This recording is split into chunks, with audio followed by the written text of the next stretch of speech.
କାମରେ ଆସୁନି ଲକ୍ଷାଧିକ ଟଙ୍କାର ସ୍ୱାଗତ ତୋରଣ। 3 ବର୍ଷ ନ ପୁରୁଣୁ ରଙ୍ଗ ଛାଡ଼ିଲାଣି, ଭାଙ୍ଗିରୁଜି ଗଲାଣି।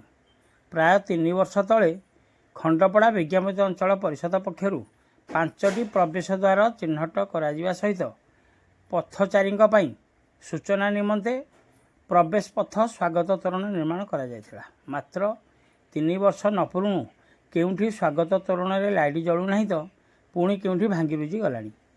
ଏଭଳି ସ୍ଥିତିରେ ଲୋକଙ୍କ ଟିକସ ଅର୍ଥରେ ନିର୍ମିତ ଏହି ତୋରଣ କାମରେ ଆସୁନଥିବା ବେଳେ ଲକ୍ଷାଧିକ ଟଙ୍କା ପାଣିରେ ପଡ଼ିଲା ବୋଲି ସହରାଞ୍ଚଳବାସୀଙ୍କ ମଧ୍ୟରେ ମତ ପ୍ରକାଶ ପାଇଛି।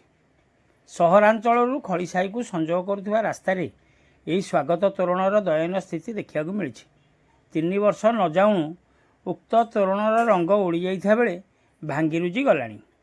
ଅନ୍ୟପକ୍ଷରେ ଉଦ୍ଘାଟନ ହେବା ପରଠାରୁ ସ୍ୱାଗତ ତୋରଣରେ ଲାଇଟ୍ ଜଳୁନଥିବା ବେଳେ ରାତିରେ ଆସୁଥିବା ପଥଚାରୀ ଓ ସହରବାସୀ ଅସନ୍ତୋଷ ବ୍ୟକ୍ତ କରୁଥିବା ଦେଖିବାକୁ ମିଳିଛି।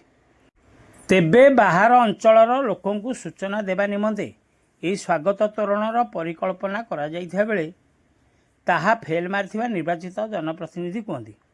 ଜିଲ୍ଲା ପ୍ରଶାସନ ପକ୍ଷରୁ ଏହାର ତୁରନ୍ତ ମରାମତି ନିମନ୍ତେ ସହରବାସୀ ଦାବି କରିଛନ୍ତି।